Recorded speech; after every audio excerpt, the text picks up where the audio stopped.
আমার নবীকে ক্যান্সেল করবে এমন কেউ নাই, বরং তাদের কাছে আমার মুস্তাফা যায় নাই। জানি না আপনারা বুঝতে পারছেন কিনা আমার কথা। আমার নবীকে না বলার ক্ষমতা যে নবীর দরবারে গোলামি করতে আসে জিবরাইলের মতো ফেরেশতা,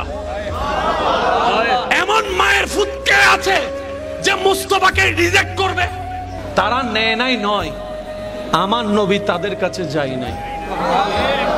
আমার নবী তাদের কাছে যায় নাই।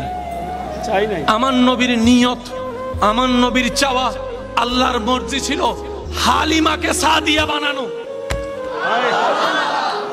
আমি জানি না আপনাদেরকে আমি বোঝাতে পারছি কিনা। আসনেওয়ালা আসলো, শুননেওয়ালা শুনলো। বড় বংশ ঠিক আছে, কুরাইশ বংশ, কোনো সন্দেহ নাই।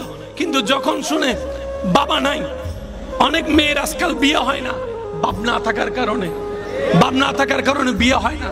আপনার সমাজ আপনি দেখলে বুঝতে পারবেন। নিব না কেন?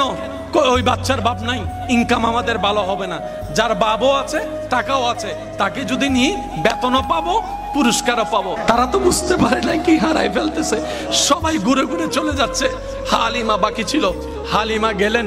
হালিমা বলে যে কাউকে সবাই যেটা বলে পাই নাই, ও ছাড়া তার উপায় নাই, নিলাম।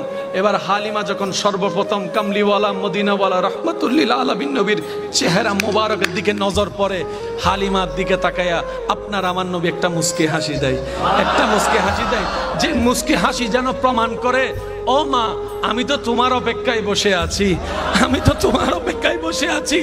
মা হালিমা হয়তো বলে ওরা নেয় নাই তাই আমি নিচ্ছি। নবী বলে যে না রে হালিমা, না, আমি তাদের কাছে যাই নাই, আমি তাদের কাছে যাই নাই।